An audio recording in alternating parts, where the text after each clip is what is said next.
Morgan, you'll be happy to hear me say this. I think Newcastle have a chance of going down, mate. Well, Yeah, interestingly, I know, yeah. look who's changing that tone. Look who's changing that tone. Yeah, I expected that, mate. Alex, are you standing by yours? Are you standing by yours, by the way? Am I standing by my Burnley? You said Burnley you want Burnley to go down, but you think Fulham are going to go down, and Dan said the same. Are you standing by that? Dan's made the switch because he's a big but what about you?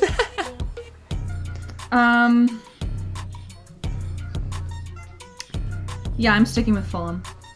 Okay, brave. We like it. Yeah. Dark horse. You love to see it.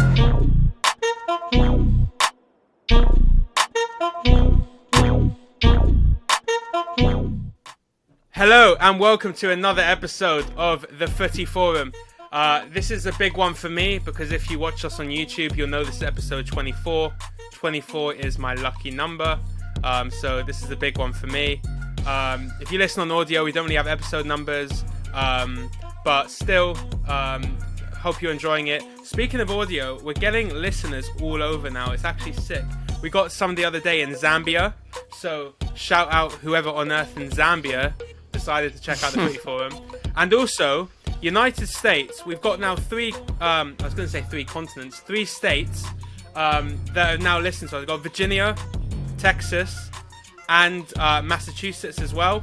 So if you listen to us and you're in the United States, can you please let us know? Just TFF Media, follow us, DM us, and we just love to chat. We love to meet who's listening to us. We want to actually get to know our community. So hit us up. We'll chat football. We'll hear what you think of the podcast coming from across the pond and that, as Alex is as well. So yeah, all very exciting stuff. Now, I should probably check in. How are you guys doing? I'm doing good. I'm curious, why is 24 your lucky number? 24 is my lucky number because for some reason one day it just hit me. There isn't it's not this birthday, none of that. It's just this number jumped out at me. Then all of a sudden, 24, all around me. It just always pops up. So now it's just my lucky number. There's something about it that I'm just like, wow, look at you, 24. So, I don't know. That's the best way to explain it. Dan, how you doing, mate? Been a long week for you, mate. How are you? Yeah, busy week, mate, but I'm good. I'm looking forward to... there's some very interesting topics on deck today, so I'm excited to get into it. Yeah, that's probably a nice way to bridge us into the next bit, which is as follows. We're going to try something a bit different. So, obviously, usually we start with fan questions, but we decided to put that aside today to trial something a bit different. So, we're going to try to frame our debates in little segments rather than just essentially a debate topic that then we go out and debate. So, we've got two we're going to try to you today. So, we'll kind of just introduce them as they come. So, I mean, let's just dive into it. Let's go. I mean, people are listening. People are waiting. Let's get into it. So, our first one is called Facts or Retract. Woo! Dun, dun, dun! So, yeah, facts or Retract. So, how this works is as follows. We're going to give some sort of statement. You're right there, mate. It's been a long week for Dan. So. Yeah, Dan doesn't know where he is, what he's doing. He's like, what is this? Why is there a mic in front of me? Like, what's going on? Exactly. I forgot how to do this. You look like a broken man, my friend. A broken man. I'm hoping this episode's mostly picked up on audio, so they don't really have to see Dan's meltdown right now. But yeah, anyway, as I was saying... exactly. Eventually. It took him 5 minutes before we got on just to do this bun. Yeah. His girlfriend wasn't around for once, so... Where are you, Elle? Come out, mate. Okay. Brilliant. Okay, so, as I was saying... Oh, yeah, brilliant. Okay, let's move on. So, okay. Facts or Retract. So, very simple. I'm going to give you a statement, either in a press conference, in a tweet, in whatever it may be. And you essentially have to tell me whether you think that's straight facts or whether you think it's a statement that you'd in fact retract because it's either nonsense, garbage, not true, twisted, whatever. Yep. So let's get into the first one. So the first one comes in from someone you'll know very well, Daniel. His name is Thierry Henry. And he made a big statement, and I'm just going to read it here, because I think it's important what he said. From tomorrow morning, I will be removing myself from social media until the people in power are able to regulate their platforms with the same vigor and ferocity that they currently do when you infringe copyright. The sheer volume of racism, bullying, and resulting in mental torture to individuals is too toxic to ignore. There has to be some accountability. It is far too easy to create an account, use it to bully and harass without consequence, and still remain anonymous. Until this changes, I will be disabling my accounts across all social platforms. I'm hoping this happens soon. Wow. Huge. So, Alex, I'm going to come to you first. Facts or retract? I mean, I have to say facts. Like, it's been insanity this whole past year. All the stuff that's been happening online and comments and, pundits and commentators and broadcasters, and this is a conversation that's been happening. So I mean, it has to be facts. And also, if a social media presence like he is now, that's how people see him now, if he's willing to get off of the platforms where he's doing his work, that means something, right? That's how he spreads, that's how he communicates, that's his livelihood, that's his job, and he's stepping away from his job. Obviously something's happening if he's trying to make a drastic statement like that. And yeah, I mean, this is kind of a conversation that's been happening all around the world, whether it's football or just regular life, culture, pop culture, whatever it is, this kind of stuff, racism. I mean, it's a tough subject to kind of jump in on right away. You're dropping bombs to start this podcast, because this is heavy stuff. And I mean, I've never experienced the level of harassment that people are experiencing. So for me, sometimes I like to tread lightly, but I also like to say I'm really excited to be able to bring this kind of conversation to this platform, because we might not be experiencing it ourselves, but we can speak and say we're misinformed or underinformed, or we haven't experienced it, but we're willing to start the conversation. So I think it's facts. Yep, Dan? I agree.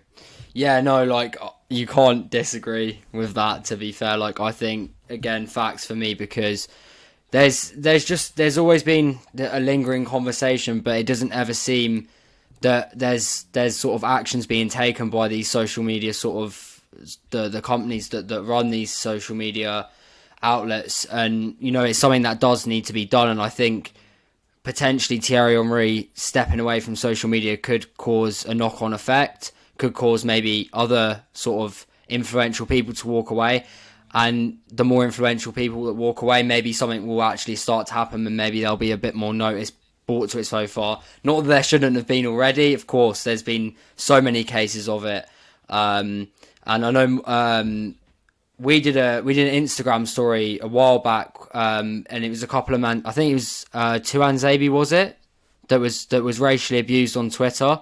I remember, Morgan, you wrote something on the story, but it was just about that there needs to be preventative measures in place, opposed to just people saying, oh, it's wrong, because a million people can say it's wrong, and we all know it's wrong, but there needs to actually be some action and some things in place to stop this sort of thing happening. Because it as well, as much as it's just Thierry Henry leaving social media, these have genuinely bad sort of impacts mentally on these people that are getting racially abused, because it's not just it's not something to be taken lightly. It's a very serious topic. It can have serious sort of implications for people. So yeah, it's an issue that needs to be tackled, and needs to be tackled fast. And I'm Thierry Henry, I think, has done a great job and of saying what he said and bringing a bit more light to it, and stepping away from social media with the sort of following he has is a big move, but one that I hope will raise some eyebrows and actually get people to start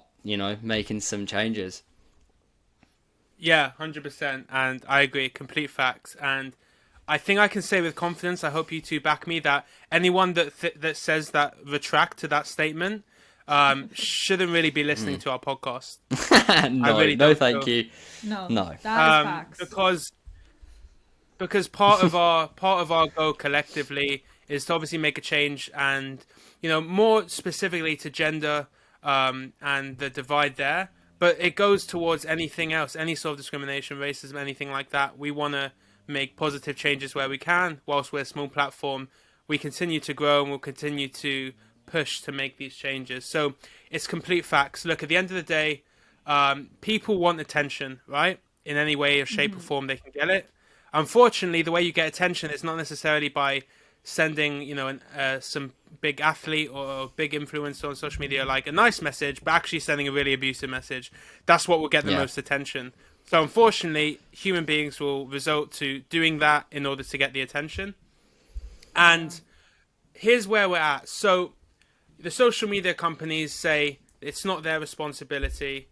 People are saying it is their responsibility. This is how it is. The social media companies are by no way responsible for the exact comments that are said by its users. However, they are 100% responsible for setting up these platforms that allow people to anonymously abuse people just because they have some sort of big name or they're famous for doing something amazing like sport, or just being famous just for being themselves, whatever it may be. People shouldn't be able to have an anonymous platform to just say whatever it is they like, whether they mean it or not. If they mean it, that's even more concerning. Whether they mean it or not, those words hurt. Right? Yeah. Sticks and stones, all that's rubbish, because when you hear it from a lot of people over and over again, day after day, it really starts to hurt. So Take a toll. What social media companies need to understand is that they're 110% responsible for setting up this platform. Now, we've had multiple conversations with Matt Lockwood, with Coach Mourinho Soccer, talking about this, and they've said you need to, when you make a social media account, you need to attach an identity to it. You shouldn't be allowed to 100%. create a social media account if you don't have an ID to prove it, because either you change the platform so you can't have the freedom you currently do, or you put more measures in place to not allow people, or make people be held more responsible. That's the problem, because the reason people do it is because of the anonymity, right? If you made people be responsible for their actions on social media, people wouldn't do it. True. People wouldn't do it. So either if someone does do it, you have their ID, you say this is the person that did it, and you penalize them appropriately. But I guarantee you that will act as a deterrent to be able to stop people from doing that, because they know that they will get called out for doing it. And I guarantee you that the amount of racism and abuse will drop freefall. It will freefall. I'm telling you. So that's kind of where I stand on it. It's something that has to be stopped. And as Daniel said, we've said it before, all they're doing at the moment is they're taking reactive measures. They're reacting to something after it's happened. They need to start being proactive before it happens and put in preventative measures that I'm describing right now. And that is the bottom line. That is the fact of it. Yeah, and I mean, I have to agree, like, if we're wanting to be realistic and make demands, like, it's obvious that they have to do a structure change, and there needs to be a change in how the social media platforms are set up in terms of, like, signing up or enrollment or registering or whatever it is per social media platform. But we have to, recognize that these are people's businesses. So they need to find some kind of like financial incentive to put the work into restructure, because, I feel like until they see some actual benefit for their own company, they're just going to have like a press conference or release some statement saying that they're working on building a healthier community for their platform. But who knows if they're actually going to do it. So like, where's your morality? Where's your humanity? Like, I get what you're saying, but at some point, these companies have to just take action and say, what we're doing now is not right. You have to put these things before profit.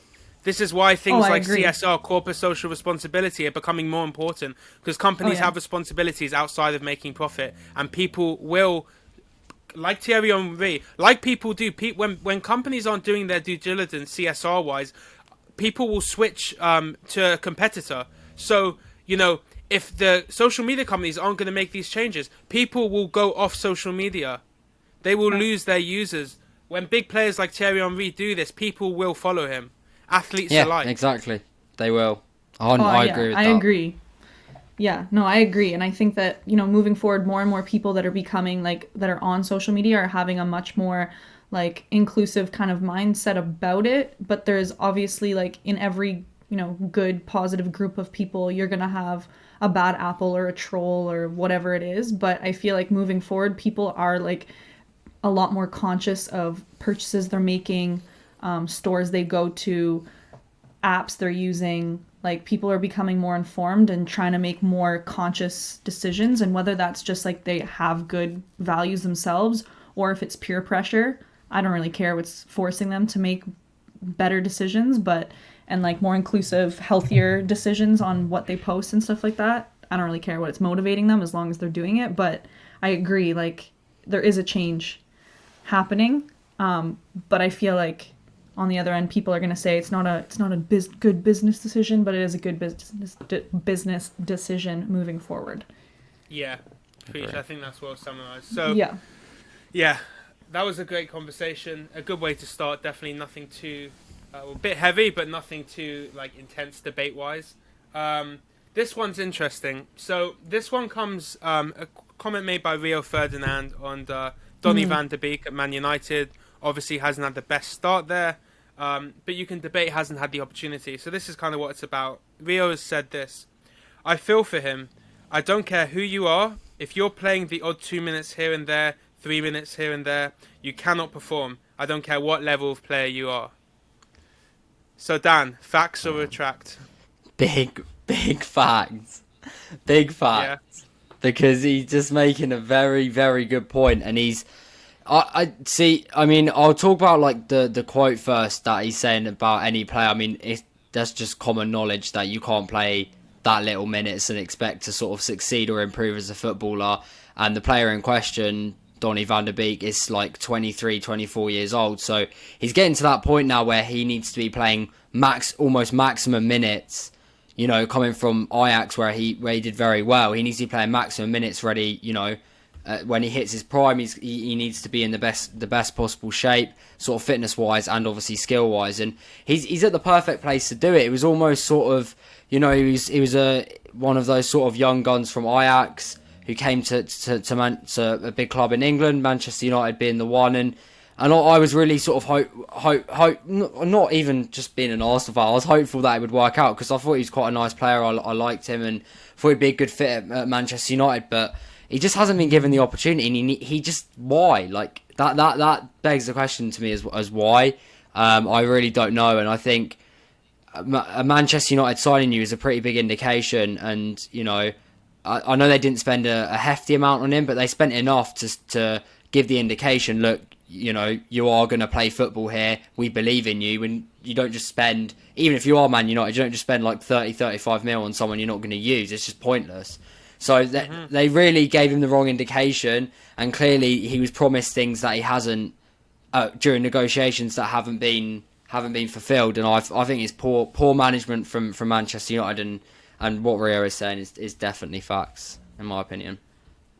Alex? No, Dan, I agree completely, and I mean, just this season alone, it's become so obvious that successful teams like depend on the depth of their bench, like the depth of their team.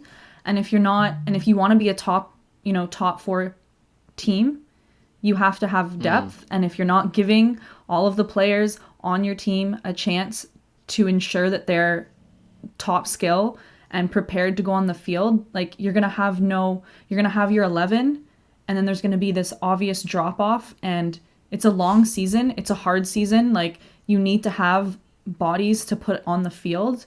And you can't have people that haven't played any minutes and expect them to help your club have any kind of success. And I think that, like, Dan, what you were saying in terms of developing as a player, like, yeah, you can put someone on for 3, 5, even 10 minutes. You know, coaches, managers, they'll put players on for that end of the game kind of burst just to like wear the other team down or to tire someone out that's been making attacking runs up the line and they just want to slow that player down. Like, you can do that.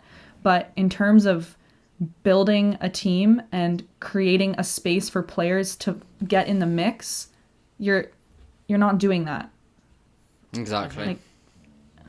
Yeah. So I agree. Point. Yeah. So for me, Okay, facts to what Rio said. Facts to what Rio said. However, we have to put it in context here. I'll explain what I mean in a minute, but let's just have a look. You guys know I like my stats, so Yeah. let's have a look. So, let's look at Van de Beek's first 10 games in the Premier League. So, he was on the bench mostly. So, he came on, first game, 67th minute. Then he came on the 90th minute. Then he came on the 68th minute. Then he came on the 76th minute. Then he sat on the bench. Then he came on the 75th minute. Then he sat on the bench. Then he came on the 79th minute. Then the 9th game, he finally got his first start where he played the full match. And then the 10th game, he started but came off at halftime.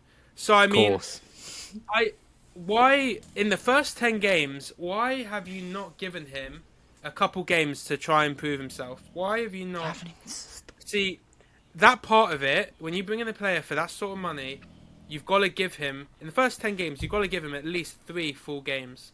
Unless there's some sort of fitness problem. So unless there was, I don't see why. But let me put it in context, right? The Premier League in 29 games, obviously he's been injured recently. He's played 311 minutes. In the FA Cup, in 4 games, he's played 293 minutes. 20 minutes less than in the whole Premier League. That's baffling. In the EFL and FA Cup combined, he's played almost double what he's played in the Premier League this season. That concerns me. It's not really good enough. You've got to give him more of a chance. But here's what I mean when you've got to take in context a bit. So in terms of Van de Beek's position, right? I would describe he's a centre midfielder that mostly attacks. Players that come to mind is Lampard, Gerrard. Gerrard more so is a better defender than Lampard, but I would say both of them were known for their attacking, their goal scoring, their assists, their ability on the attacking end. But they were centre midfielders, right? You wouldn't call those two players attacking midfielders. That's what I see Donny Van De Beek.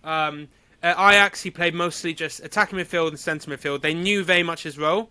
He's already played 5 different positions at Man United. They've tried him on the left mid. They've tried him on the left wing. They've tried him. They don't know where to play him. But the problem is, I look back and I say, what were you thinking when you signed him? Because who have you got in attacking midfielder? One of the best Premier League players at the moment, you would say, Bruno Fernandes. Because this is the problem. So when you think about it like that, on top of that, Man United, what formation do they play? 4-2-3-1. They've got 2 defensive midfielders and 1 attacking midfielder, who is Bruno Fernandes. So where does Van de Beek fit in that? He's not a defensive midfielder. They don't have centre midfielders because they don't really play that sort of style of football. They play quite fast counter-attacking football with their pace of the wingers. Exactly. And Bruno Fernandes drops in. So you're never going to compete for a place with Bruno Fernandes, unfortunately. The way he's playing, the form he's in. So it's one of those. For me, it's one of those where we've spoken about this before, especially with Matt Lockwood, if I'm not mistaken. It's important for a player to find the right fit in terms of a team, because a team can make a player so much better if they find the right role from him. But equally so, a great player can look average on a team where he's not playing the right role. And this will lead us into another conversation later on, but essentially he's not in the right team. They don't play a system that fits his style. I look more of a team like Chelsea. Not so much Man City, but who else is up there? Maybe a Tottenham. A team that can get use out of a central midfielder that's quite dangerous going forward. Not necessarily an all-and-out cam, but someone that can play centre midfield but can play cam as well. And, usually 3 in the midfield you would need. So, Man United don't play that style. It doesn't suit. Bad fit. So, it's That's a bad fair. fit. It was a poor signing. I've watched his market value just decrease over this year as he continues to not get game time. So, they're only damaging themselves. At least send him out on loan, where he can go and prove himself and increase his market value. So if you really want to, you can flip him in the summer if you realise he's not the right fit. Right now, he's just sitting on the bench mostly, making the odd appearance for 15, 20 minutes. But a player, to Rio's point, and the reason why it's facts, is that a player is never going to pick up form if you keep giving them a little bit here, a little bit there. Yeah, Exactly it's what not gonna Rio's point happen. was. That's why I say it's facts, but you've got to take the context. In terms of, yes, he should be playing more, but you are playing, A, in a system that you don't fit in, your position, your style of play doesn't suit, and also you're competing for a spot with Bruno Fernandes. So those two things is, you got to just remember those. But no, what Rio says, fact. If you're going to keep playing Van de Beek like this, he's never going to pick up his form, especially at a young age. It's one thing, someone that's like kind of past their peak, where they can probably walk on the pitch and do a decent job because they have so much experience. But someone young like that, he needs to get into his stride. It's a shame, really, I have to say. You need to give him more minutes. He's still young and he's got so much potential, and I fear that he's just going to get lost in this sort of cycle at Manchester United, and they might not end up selling him. They might just keep him sort of playing here and there in cup games, and then he just, it's happened to a number of players. He's not going to be the first one, he's not going to be the last, but it's a shame because I think he's a talented player with a lot of potential. Yeah, 100%. And I feel, you need to give him more minutes in a new spot. Like, you see Pep giving De Bruyne minutes, like, up in the striker position, and, like, why don't you try him somewhere and give him minutes somewhere and see if it's, like, it just fits better. But if you're, like, giving him 2 minutes in a position that he's never going to play in because you already have people there, like, that's just an exercise in, like, I don't know, time wasting. Like, what's the point of that? But find a spot where you think he could be, and then give him minutes and see if he can change or, like, change his game to fit your style. And like, at least use this asset that you've purchased. Exactly. Try him out. I haven't. They did it for one game, but maybe try him out next to Scott McTominay. See how they do, because they both can play box to box. More so Scott in terms of his defensive side, but Van de Beek up and down the pitch, dangerous on the attack. I think that is something that could potentially work, but we will see. We will see for sure. So we'll see kind of where that goes, whether he hangs around or whether they let him go quite quickly and he tries to kickstart or re-kickstart his career elsewhere. We will see. Okay, so next one. I like this one, so let's see how this one does. This comment comes from Luke Shaw, who's obviously having a phenomenal season. People tend to sleep on him and forget about kind of his rise to fame, let's say, in terms of getting on big teams' radars before Man United picked him up. And then he kind of went missing a bit. He had that terrible injury, went missing for a while, but he's really getting back in his stride. So his comment is this: I had no confidence under Mourinho. I think that is what changed with Ole. He managed me right, and I got my confidence back, and I'm really enjoying it at the moment. It's pushed me to a new level. Alex? I feel like I'm going to be annoying with all of these facts and retracts because, like, I just keep thinking facts. And this one especially is speaking to me because I had, like, I read this and I was like, that was my experience in university with my coach.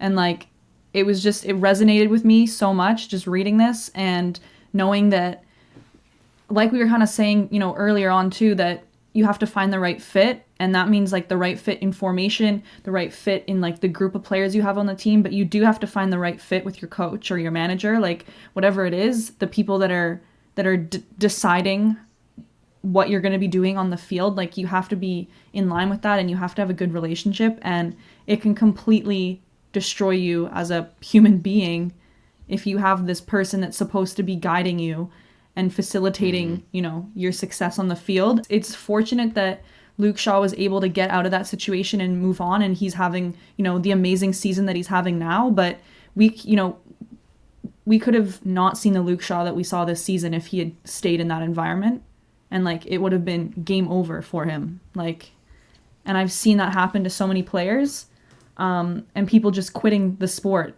because their manager just hasn't figured out personalities. And I feel like this is a reoccurring thing. Like, we could go on a whole other tangent with Mourinho. Like, I feel like I have issues with him as a manager, and, like, I don't know if this is going too much off topic, but he seems to think that all his players and his teams need to fit to his mold and not, like, him figuring out the team he has and like working with them. Yeah. And we talked about this earlier too with like Lampard and Chelsea, and he was a brilliant player and he brought Chelsea so much success, but that doesn't mean that the Chelsea that we see now is going to work with his nostalgic memories of what worked when he played. Like, Exactly. you have to address the team you have, and like, I don't know. I think this is facts. For me, it's got to be also facts, because management is so important. And again, we spoke about it with Matt Lockwood. What I might actually do, I think we should remind ourselves exactly kind of what Matt said. When you've got players like that, it's down to the coach, the head coach or the manager, whatever you want to call him, to get the best out of him. And whatever it takes, do it. And so, you could argue and say, well, is Mourinho one of the best coaches out there? Because he couldn't get the best out of Mourinho. He couldn't get the best out of Mo Salah. So is that because he's too stubborn and he said, right, well, they weren't tracking back, they don't work hard enough, that way they're out of my system? But then they go and work for, a Klopp or a Guardiola, who are just fantastic tacticians but good man managers that can then work with them and actually improve players. Because ultimately, from an owner's point of view, you bring in a coach to manage the team, and sometimes you haven't got the finances to go and sign 10 new players that the manager wants. But can they go in and improve the players that they've got?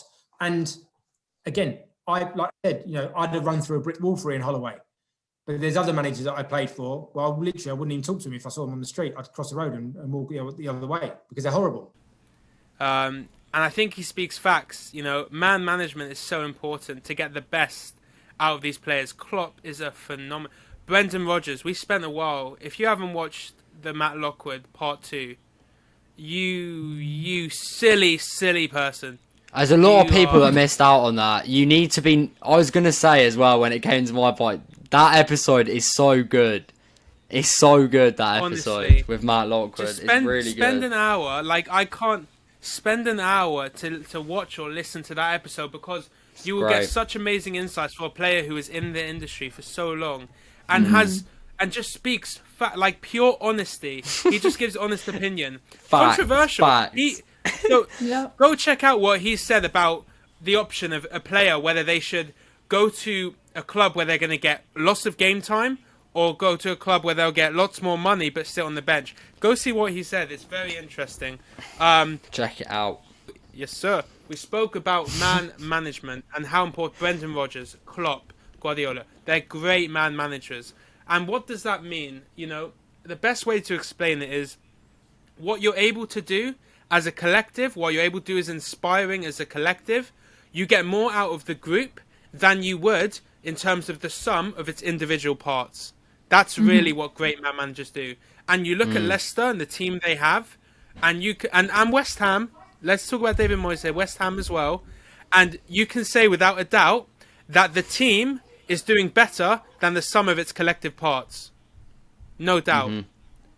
Can you say the same about Tottenham? I don't think so. I think they have have two of the best strikers in the world right now. And it's not good enough. And I think Mourinho has not got a track record of great man management. He fell out with people at Chelsea, even though he did phenomenal there. Man United, do I need to say much about his stint there? But it just seems that with Mourinho teams, when times get hard and it's down to you to galvanise the troops and inspire, he fails to do so. I don't see teams, bounce back a lot from what happened, like when it goes downhill. Spurs have been completely up and down this season, but they've never felt like they've bounced back. No. I don't think Mourinho's a great man manager, and I think that Luke Shaw makes a good point in terms of, I think Ole is a player, as a former player, not a million years ago. I think being in that position, I think this is why some player coaches and player managers, previous players now managers, have this strong connection or this better ability, because they've been in their shoes, so they know if they were a player what they wanted, what they expected, and they're able to manage them better. For sure. Very good point. But yeah, for me, facts. because man management is an important skill if you want a team to achieve at least what they're expected, but even more to actually go beyond those expected achievements and succeed even further. I'm very, very glad that you both have said what you said, because that's exactly where I took this comment.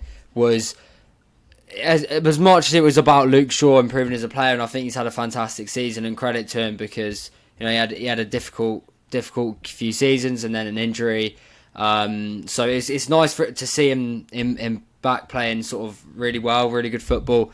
But yeah, a lot of it comes down to me for Mourinho's man management. Like, I like what both of you said about sort of the way you've got not even you can be as good as you want, like, you know, forming tactics and beating teams tactically, which, as much as I hate to say it, Mourinho is fantastic at. Like, he is brilliant at beating teams with tactics, but if you can't manage the players on your team, you're never going to succeed to your full potential. And that's been proven at like almost all the clubs that he's gone to. And I didn't even clock that Matt Lockwood brought up that he couldn't get the best out of sort of the players like De Bruyne and Salah, and that is just so true, because he couldn't. And look where they are now. De Bruyne is like one of the, if not the best centre attacking midfielder in the world, and Salah's just had some incredible seasons at Liverpool, amazing seasons. And I you can probably guess I'm not the biggest fan of Mourinho, and I never have been, and I never will be. And I just think Paul Pogba. Think about Paul Pogba, and think about he's starting to perform now under Ole. Yeah, exactly. Paul Pogba's just come out of nowhere. Well, not nowhere, but like under Mourinho, he was you know on the verge of leaving. But I also like what you said, Morgan, about when you said that when times get tough under Mourinho, it does seem like there's some sort of like that. It's just when times get tough, they really do get tough, because he can't manage the players and the morale. I think galvanized. Yeah, exactly. But yeah, he can't. When times are tough, it's you can see it with Tottenham at the moment.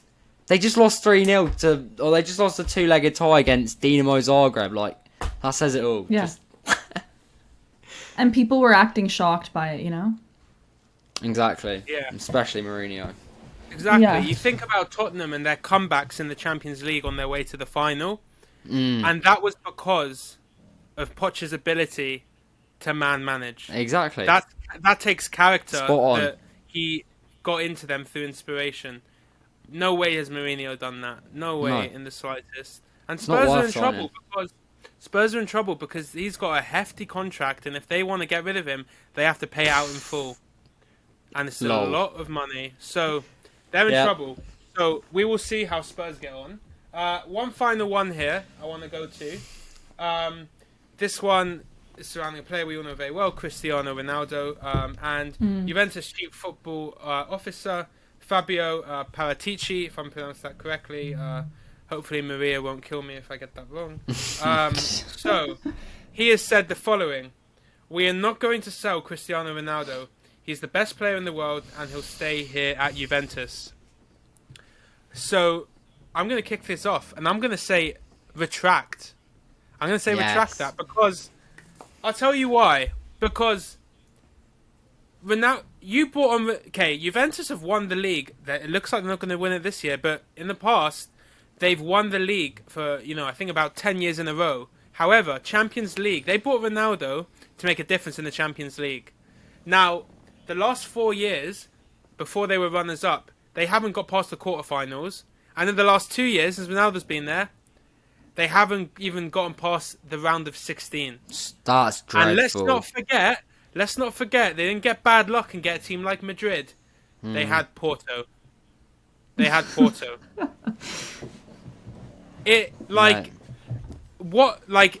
I'm them and Ronaldo's 35, as soon as Ronaldo shows signs of his peak dropping, because he's been at peak for 10 years, a decade, class. Yeah. So he hasn't shown signs of decline yet. He just hasn't.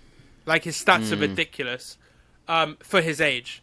Likewise, Messi. But as soon as he starts showing signs, it's going to be a decline. It's not going to be a slow decline, I don't think. It's going to be quite a quick decline. And his market value is insane for 35-year-old, about 80 million. You paid 99 for him.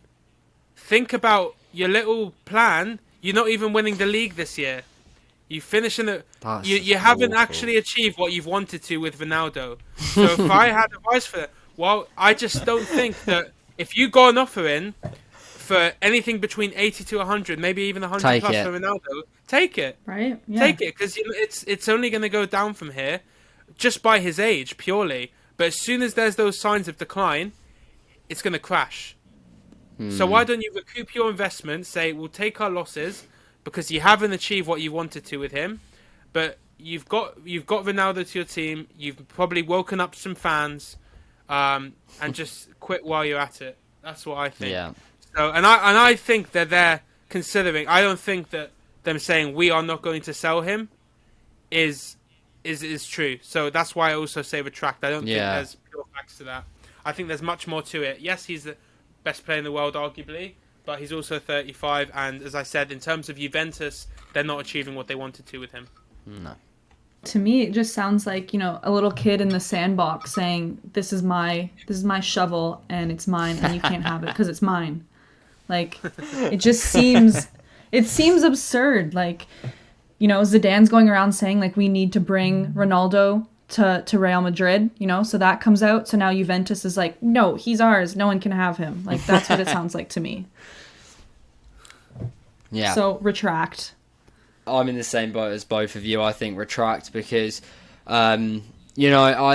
it seems almost like Juventus had a really good squad. They got Ronaldo, were good for a while, and then sort of their squad's just not really that good anymore. But they've got Cristiano Ronaldo. It is obviously they're a good squad, but they're just underperforming, and it makes no sense. But like Morgan, I 100% agree with what you said when you said like if there's an offer for 80 to 100 mil, you've got to take it.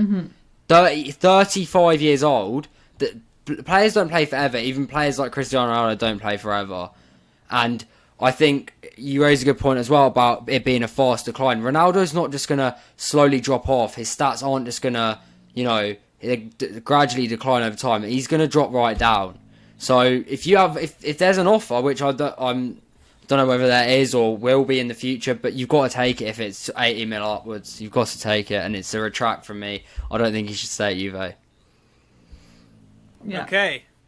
Okay. So interesting. So we're all in agreement across those. So be interesting to see if maybe another episode we start getting some more different opinions. But yeah, that was interesting to try out. Okay, so the next bit, we're calling it something, but it's not official. So what I'm gonna say to that is, if you guys have a better idea of a name, just hit the comment below and comment, or DM us on Instagram, TFF Media. Also, while we're here, don't forget to subscribe. If you listen to us on audio, don't forget to follow us on your platform, but also subscribe to us on YouTube because we appreciate it. We're 12 subscribers away from having our own URL link. So that's going to be massive for us. So please support us. 12 away. That would be great. Thank you very much. So, as I said, with this next segment, if you have a better idea, let us know, please. So, we've gone for, obviously, it's a stock market theory, so Wall Street. So we've gone for Bull Street. Because football, I know, creative. It's almost as creative as the no-name football game. So, the no-name football game's elite, bro. You can't put it in the same category as that. That will forever be the number one.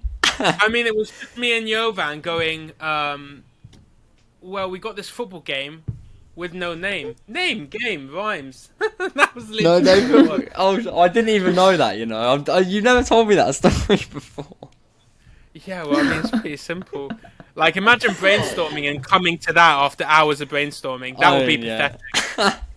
We're just like, it rhymes, whatever.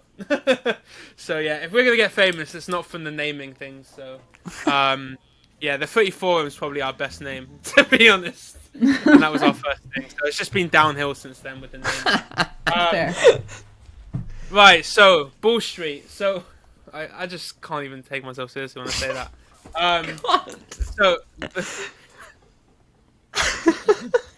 I don't know why, but I just had this Bullshit. image of like someone driving in this car with like those like fluffy, like those dyes you get from hanging like from your windshield, but just like the fluffy, like the football balls ones just hanging, and like someone's driving down Ball Street. I don't know why. Oh, that can be where we got the name from. You know what? Both of you guys, because we're all laughing at my idea. What did you guys bring to the table? Cool. You bought True. Jack Diddley. Absolutely nothing. So before we attack my little Ball Street idea, anyway, Okay. yeah, let us know. Comment. I'm just DM adding us. some imagery to the genius. That's all. Yeah. Yeah. Okay. No, what? Give me a call. I'll drop my number later. So, right. This So this isn't is a how dating, it works. So we're gonna dating present you podcast, with Morgan. a topic or a trend that's going on, and based on kind of thinking ahead in terms of whether it would happen or not, or it may happen, you'd say whether you'd buy the stock or sell the stock. So if you buy it, that means that you think it's going to increase in value. So in theory, that if it's a positive, the positive outcome is going to happen. And if you sell the stock, you think that's because the negative outcome is going to happen. So in theory, the stock would be worth less in the future if it was a stock. So It's a great idea. right. So, okay, Ball Street. Back to Ball Street. Okay. So we just went on some weird tangent. Don't know what we're going to put into the episode, but we're back. Ball Street, as I said, comment if you have a better name. That's not official. But yeah, let's roll with it. So the first one, obviously a big news coming out this week. Bale saying the plan was to finish his season at Spurs and go back to Madrid. So in terms of going back to Madrid, Daniel, you buying that? You selling? Mate, I'm selling that, and I'm selling it hard, and I'm selling it for Selling cheap. it hard. I'm selling it for cheap. Yeah. Just purely because. Sorry. You still, we haven't quite brought you back to earth yet. Yeah, no, I'm gonna sell, but just purely based on the fact that I think Bale got handed a lifeline when Spurs signed him on loan. Going back to the place where he was loved as a football player and as a person as well. And I feel like at Real Madrid he was never really appreciated. He had some absolutely insane moments. One of them being scoring an insane bicycle kick against Liverpool in the Champions League final. Was it? Yeah, Champions League final. And I just felt like he was never really appreciated. And as a Spurs fan, which I'm obviously not, to hear Bale say that, I'd almost be a little bit sort of disheartened by that, because not only is your club giving him a lifeline, your club basically provided him with the platform to get a move to Real Madrid, one of the biggest clubs in the world. And I think it was more of the manner that the reasons he gave for it, that he was just using Spurs to sort of go back to Real Madrid. I just know, because Morgan, maybe you said it to me. He can't, apparently he doesn't do well in training, or he doesn't really try, or he's not a very good individual to have in training. And just why you going back to Real Madrid when you're not going to play? And Real Madrid are in a shit situation anyway, so have fun at Real Madrid, mate. But yeah, you probably won't be winning anything for a while, because it sounds like, from what Alex has said, that Real Madrid aren't in great financial in a great financial state. So good luck, Gareth Bale. I wish you all the best, mate. But bad decision to go back to Madrid, mate. Yeah, Alex, talk a bit more about that. So firstly, the question, buy or sell, and then talk about what you're saying about Madrid. Yeah, so sell. 100%. I don't want to deal with that. I don't want to have that in my book. But in terms of Real Madrid and their ability to even sign a player like Bale, when you have the head coach going and saying that they want Ronaldo, who's an extremely expensive player, you have the owner of Real Madrid telling Modric and Ramos, who are two of their star players, that they're going to have to accept a pay cut next season. And then you have a player like Bale, who's built a name for himself, so his value's up probably what it was when he was leaving, and now he wants to go back to a club where, like you said, Dan, not playing, not appreciated. They have no money, and if he's trying to move there and Ronaldo's is gonna move there, like you're double setting yourself up for no playing time, no attention on you. Exactly. And if you're not a practice player, then really what is he gonna be doing there? Like you're not gonna get minutes and you can't practice. What are you doing? Yeah, for real. And I think that kind of ties in nicely to where I am. I'd also sell very simply because I don't know if I'd sell cheap like Dan, but I would sell because the reason why is because, who knows what Bale would actually do. But if I'm Gareth Bale's agent, whoever I am, you go back to Madrid and you say, get me out of here now. Yeah. Because, as you said, whether it's a known thing or not, I don't know. But I know for a fact, through whoever, that Bale is a bad trainer. He doesn't train well. That's why it's taken him so long to get to full fitness for Spurs. But you can see what he does when he's at full fitness, when he's playing well and he's on a good form. Yeah. He's a pretty unstoppable player.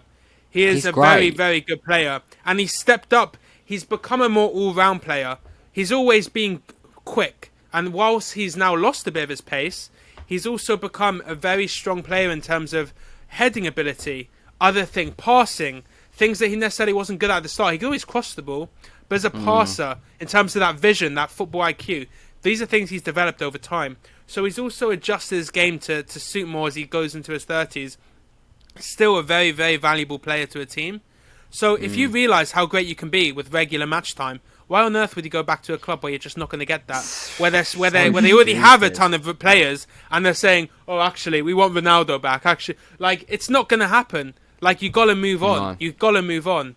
So I don't know why he's saying that, but despite that, I'd still sell. Stupid. So it is. So that was the first. Moving on to the next one. I like this one as well. Happy 21st birthday to Jadon Sancho just this past week. So in terms of Jadon Sancho becoming a world-class player, obviously he had an amazing season, last year with Dortmund, and really got on the radar with big money move to Man United potentially. Never materialised. This season, he's doing okay because he got, I think 20 goals, 20 assists last season at the end in the league. And this year he's got, I believe it's 12 goals and 16 assists. So he's doing well. He's still doing well this year and still got some games to go.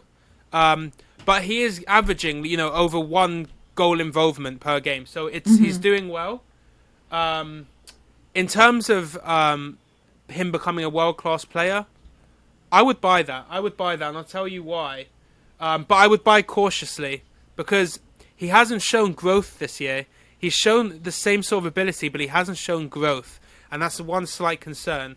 I looked at a couple things. Firstly, goals per game compared to other players who are world-class players when they turn 21. So Sancho's got 0.33 goals per game. So in other words, every 3 games he scores. Messi was 0.37. Ronaldo was only 0.17. But remember, he was at Man United, where the Premier League's a tough league at a young age to be in. And that's maybe why Sancho moved. Because these European leagues, especially Bundesliga, they seem to be more open defensively. There seems to be more goals. And teams are easier to break down. There's a lot more one-on-ones as well in these leagues. However, Mbappe and Neymar 0.56. So a goal every other game. That's crazy. Wow. Mbappe 0.6. So I would buy, but I would buy cautiously. I wouldn't buy too much. I do think those stocks would appreciate, but I would definitely be cautious because here's the other thing. They've still got to figure out his positioning, right? They've played him left wing. They played him up front. They played him cam. They played him right wing. Some interesting facts here. So this season, as a left winger, in just 8 games, he's got 5 goals and 3 assists. 5 goals in 8 games. 1 goal involvement per game in 8 games as a left winger. As a cam or a right winger, in 21 games, he has 12 assists, so that's very impressive. But 6 goals in 21 games. Wow. On the left wing, 5 goals in 8 games. So that tells me that he's effective when he cuts in. He's an effective player when he cuts in. But obviously, as cam or right wing, you're getting more of those crossing, especially in Bundesliga, those kind of short crosses, when they cross it from inside the box, and they kind of cut it back to like a kind of a tap in. You see a lot of those in the Bundesliga. If he can get his left foot up to scratch, so that he's a threat in terms of either cutting in, shooting on his right, or going left and crossing it with his left foot, and he can do both, and players don't know where he's going to go, that is going to make him an all-rounded world-class player, because he's got everything else going for him. So I think it's just about understanding his positioning, where he fits best, but those will all come in time, so I would definitely buy. Agreed. I agree. I think buy, similar to Morgan in a way, I'd buy cautiously, but I wouldn't only buy cautiously, I'd buy very dependently as well, just purely because I think Jadon Sancho is one of those players that he's still quite, he's still developing. Of course, he's only 21, and he's got a bags of potential. We've seen that, for Borussia Dortmund. But I think he's one of these players that I feel like if he goes on the wrong path, and if he, because there's obviously a lot of teams maybe interested in him, but if he goes to the wrong team, I think that's where his flaws could maybe be shown, especially a team in the Premier League. So I would buy, but not only buy cautiously, but I'd also buy depending on sort of, where do you go next from Dortmund? I don't personally know. I don't really like the fit at Manchester United, but maybe that's because I don't really like United too much. But nevertheless, I just don't know where he goes next. I don't know where he goes next. So for me, I think, but buy definitely, and just, wait to see where he goes. I'll be interested to see where he goes, because I want to see how he does. But buy. Yeah, that kind of helps, like, with my comment too, and I would buy too. I would buy cautiously, and I would be more than happy to buy. And I don't know. I want to see him at Liverpool personally. Klopp is known to take young players and turn them into world-class players, or at least take young players and put them in the right direction.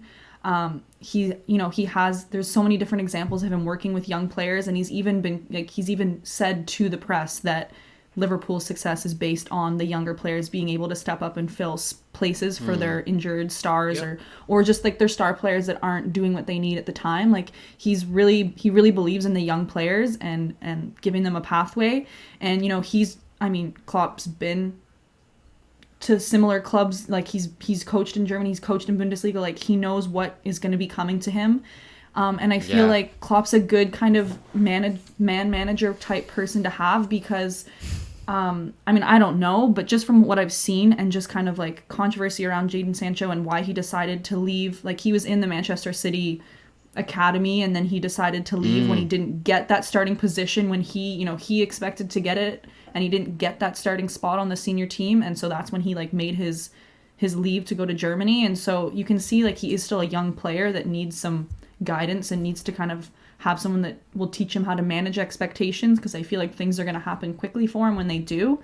And I think having Salah as kind of a person for him to like learn from and play alongside is kind of a good fit. And he's going to have to make a move, because I feel like lots of players on Dortmund are looking to leave and like make big moves, and a bunch of them are looking to come to like the Premier League. So I feel like Premier League is the move for him for sure. And I would like to see him at Liverpool. Two more here. So now we're going to turn our attention to the Premier League, obviously ongoing. So it's been obviously a very, very interesting season indeed, very interesting. And we're kind of coming to the final 10 games or so. And I want to get your thoughts on these two. So the first one, Southampton. Now, they're a team, beginning of the season, you're like, wow, hold on a second. They're serious. And when me, Jovan, and Talia did our predictions, episode 8, one of the first ones to come out on the audio platform, we put Southampton mid-table. But since that turning point in the season, they've just been free-falling down the league. And in their last 11 games, 4 points from a possible 33. 29 points drop. What? So they're bottom. Yeah. Oh my life! Wow. Sorry, I did bottom not of the know league, that. yeah. That's crazy. Yeah, they're bad. They're bottom of the league in terms of like form-wise. Fulham, to put in context, in the same time period, have had 13 points. So that's a 9-point gain on them. And they're closing the gap. Only 7 points now. Fulham are really in kind of game mode. They're focused. Tough schedule. So my question is, Southampton, to go down to stay in the Premier League, do you buy or sell that? So in theory, if you buy, you're hoping it appreciates by them staying up. If you sell, you think they may be going down. Dan. Yes. Okay. I'm from what numbers you've just thrown at me. I'm really not sure what way to go with this because, face value, you'd say, well, they're only, what are they, 7 points? Well, you just said they're 7 points off Fulham. Yeah. So, face value, you'd say 7 points drop, maybe, 7 points difference, maybe not. But then on the same token, you just said that they've lost like 29 points, which is just awful. And they have been diabolical from the start they had. I really thought Southampton were going to be, I wouldn't even have said mid-table. I would have said, a bit higher than mid-table from their start of the season. But they've just fallen so massively. So I'm going to say, I'm going to buy them staying up because I don't think they'll go down. I think, Morgan, you'll be happy to hear me say this. I think Newcastle have a chance of going down, mate.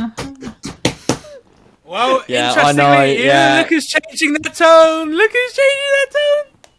Yeah, I expected that, mate. Alex, are you standing by yours? Are you standing by yours, by the way? Alex? Am I standing by my Burnley? You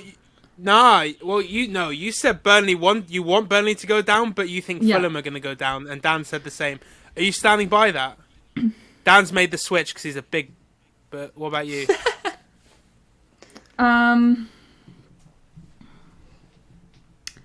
Yeah, I'm sticking with Fulham.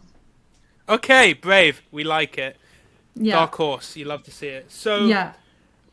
Right. They have a game on Newcastle, and they have less points, so... I mean, yeah, mathematically, sure, but beyond that, your argument's flawed. Morgan Alex, just hates fair. Newcastle, man. Southampton, buying or selling? I am selling, mostly because, I don't know. I don't. So feel you like think they have a good chance of going down? That's what you're saying. Well, okay, this is why I don't know how to answer the question. I don't think they're going to go down. I think they're going to stay up. Like, they're going to be in the Prem next year, but I don't want to spend money on them.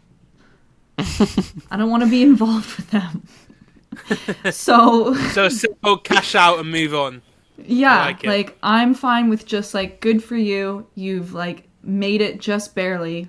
You're going to be at the bottom next year, and I don't need to deal with you. That's how I feel. It's a hard sell. Yeah, they could be the Sheffield United next season the way things are going. Yeah. Unless like they their only game that they've won in the past 5 was Sheffield United. Yeah, that's not saying much, really, any. And yeah, exactly. I don't want to deal with them. They're not exciting to me when I watch them play. Moving swiftly on. Southampton irrelevant. It's like swipe left. Yeah. Maybe we're on match.com. Right, so for me Southampton, I would buy, and not because of Southampton, but because of Newcastle. I knew it. I knew you were going to say that. I knew you were going to say that.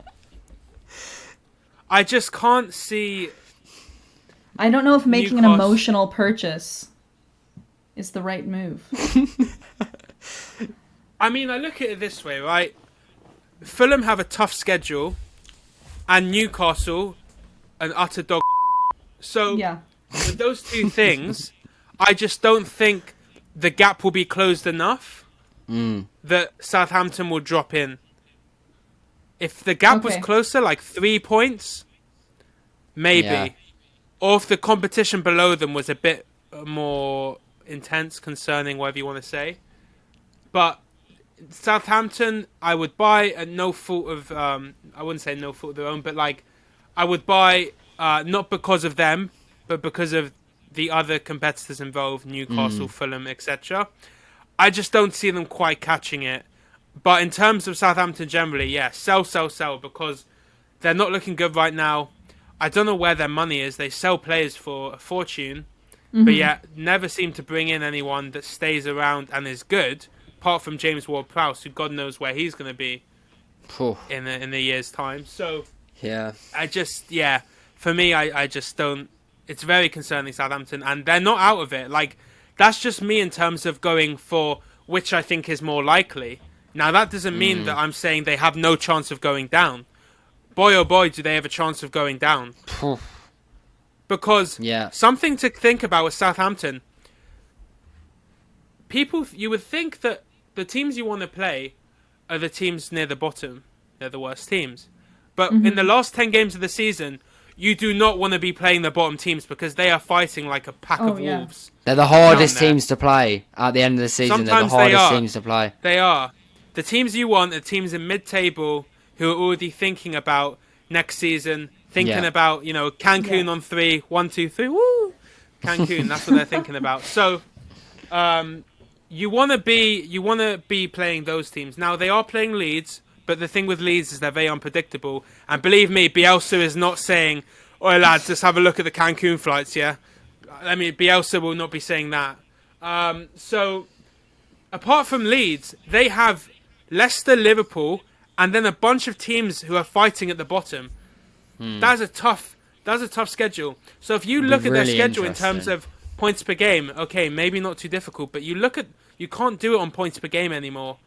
You have to do it by teams who are in the middle being the easiest. And they don't have those games. So they're going to be in for a tough battle. And if they don't start picking up wins against the teams below them, namely they are Burnley and West Brom, I think they've got one or two others. If they don't win those games, they are going to be in trouble because those are 6-pointers. So suddenly 7 points is going to become very thin. So believe me, when I say buy, I mean that's because in the assumption that someone has a gun to my head and he says you're either buying or selling. You have to buy. But Yeah, I get you. But Alex's answer is very accurate in terms of I don't want to be involved in this because it really could go either way. Yeah. So that's how I feel about Southampton. That's how I'd wrap it up. So, leading us into the final one, now another team who have been fascinating this season. Some people call Southampton call this team the feeder squad for Southampton. It's Liverpool. Obviously, have taken a lot of Southampton's players over the years. Weird season for them, very weird season. They started well. You're looking at them and you're saying, okay, they're not playing great, but they're showing those same signs of champions who always pull a result, 4-3 against Leeds opening day. And they were always grabbing results. They beat Arsenal 3-1, remember when they didn't play too well early on. But then, obviously, I don't really need to go into it, but they've been on a pretty awful decline. They lost 5 home games in a row for the first time in their entire history. Their away form's been okay. They're sitting about mid-table in terms of form at the moment. At one point, it was as low as 15th. In terms of about 10 games, it was 16th even. Like the form was bad, so they're picking up now. They're 3 points, 3 points I believe off Chelsea in 4th. So my question to you guys is: Liverpool being in the UEFA Champions League next year. So remember that can obviously be through getting in the top 4, or through winning the UCL. Are you buying or selling? Alex? If they sign Sancho, I'm definitely buying. They listen to But my advice. we're talking this season though. I This know. season. But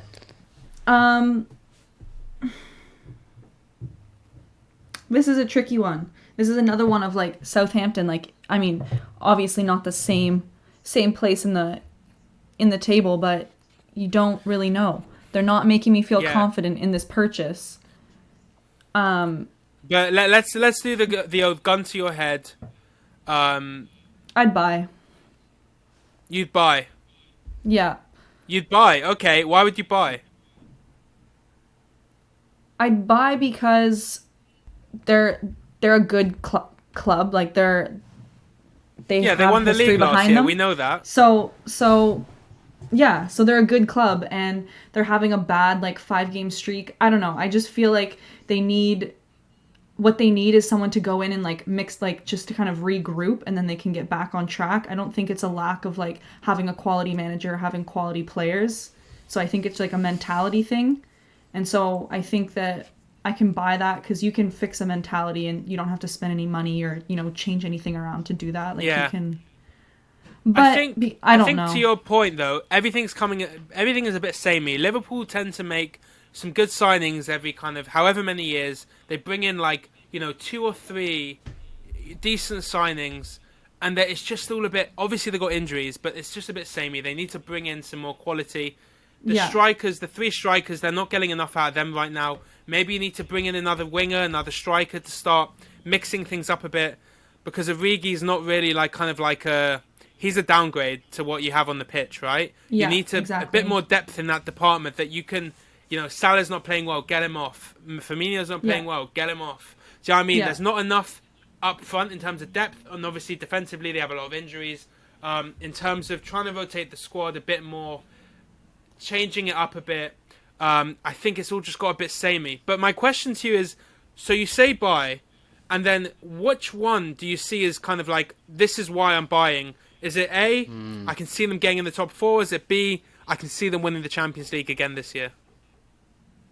What do I think? I don't see them getting in top 4. So I guess I'm going to have to go with Champions League because crazy things can happen in Champions League, but I don't see them being able to do an overhaul like season, like turn things around on like a multiple game thing when there's so many other things in play with the league. So I'd say it would have to be them having some kind of like really good series in Champions League. So you fancy them beating Madrid now? I don't want them to, but I could see them doing it, yes. Based on the way they've been playing in Champions League, I mean, they've been doing really well. Surprisingly. Yeah, like they've been kind of the Premier League like shining star in Champions League, in my opinion. But what is it with English teams having a really bad season in the league and then doing really well in the Champions League? Chelsea did it that one year. Spurs did it recently. Now Liverpool could do it. I mean, you're right. They've been playing well in the Champions League. They are outsiders. And, Madrid's a big game because you beat Madrid and then standing in your way is probably not Porto. Maybe Porto, which would be amazing for them. But even Chelsea. Yeah. And surely you feel like over 2 legs you could have a good chance against Chelsea. You fancy yourself. I think it's... Especially if the final's in the way.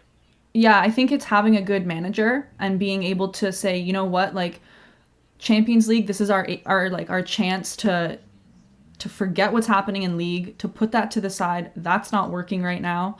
Like we're going to have to go and fix this like after the season's done or, whatever it is, like in a few weeks time. But this is like our fresh start. We can just focus on this one game and like you can go in and kind of change mentality for people. And I think that probably has something to do with it. Like you can kind of forget all of the garbage that's been happening in league and just focus on that one game that you have. And it can sometimes help players that are in a rut, like reset or refocus themselves. Exactly. No, 100%. 100%. Yeah. And if you're talking about someone that can galvanise the troops for the Champions League, like we were saying earlier, the man management side, it's going to be Klopp, right? So Definitely. Yeah. I can see where you're coming from. However, I am going to have to say sell. I'm going to not only have to say sell, but I'm going to have to say sell. Super sell. Super duper sell. Because I am sorry, but Liverpool will not be in the Champions League next season.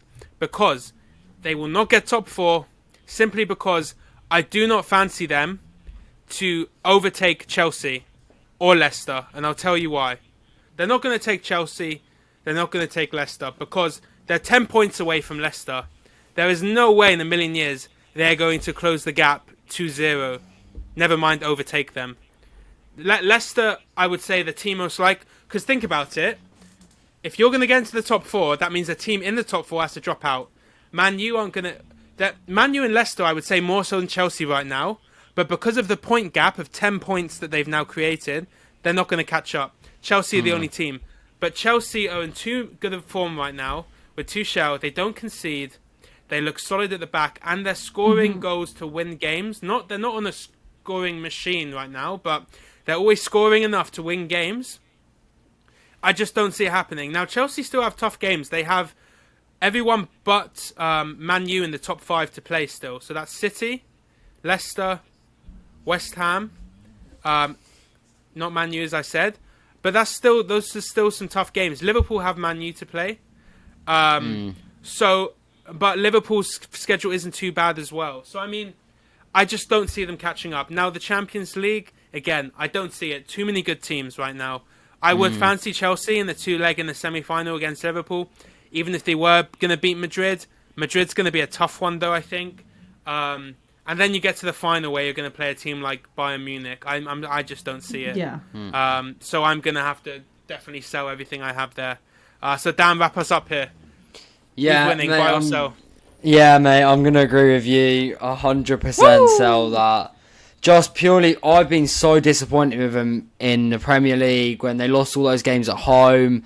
And as you both touched on, their sort of squad depth is just atrocious. And that, unfortunately, that's been exposed this Premier League season. I wouldn't even say it's atrocious, but they've had a lot of injuries this exposed. They have, to be fair. But even so... You're right, attacking options-wise, Shaqiri... Zerdan Shaqiri's trash, mate. Yeah, Origi, it's not good enough. No. And then Champions League again, literally mirroring what you just said. Morgan, I think there's too many good teams in there. Bayern Munich would beat him. I think PSG would probably give him a good game. They almost certainly beat them. I fancy them. I fancy Chelsea over them in a 2-legged game. I fancy City over them in a 2-legged game. It's not happening, and they're not catching Chelsea in the league. So, sell, and sell again. Thank you. Okay. Good stuff. Okay. Yeah. Awesome. Well, that's wrapped us up. It's been an interesting one. I don't think you're going to hear what we spoke about halfway through. Don't worry, it was completely not related to the podcast, but it's just not for everyone's eyes and ears. But yeah, thank you for listening to another episode. Big episode for me, as I said, episode 24, my lucky number. Dan, we didn't bring up the robbery stuff today, so you must be happy fantastic. about that. Yeah, I'm gassed, mate. Yeah, so I'm sure it'll be brought up soon. So just be happy about that. Yeah, listen, leave comments, DM us in terms of if you have a better name than Bull Street, that would be great. Let us know what you think of the episode. Let us know your thoughts on what we talked about today. Spend 1.2 seconds clicking that like button as well, because it lets us know that you've enjoyed the episode. So that's feedback to us. So we love that. But yeah, apart from that, it's been another episode. Thank you for listening or watching as always. Shout out Theo Corbeanu as well. Theo Corbeanu, we talked about it before he got his call-up, and he's now got his men's national team call-up, playing his debut against Bermuda. Not only that, coming on, but then scoring as well. So shout out to Theo Corbeanu. We look forward to getting him back on the podcast and asking more about the experience. And we hope to see him at Qatar 2022 with the rest of the Canadian men's national team as well. So yeah, that's been everything today. Thank you for joining, and have a good week. Take care. Bye.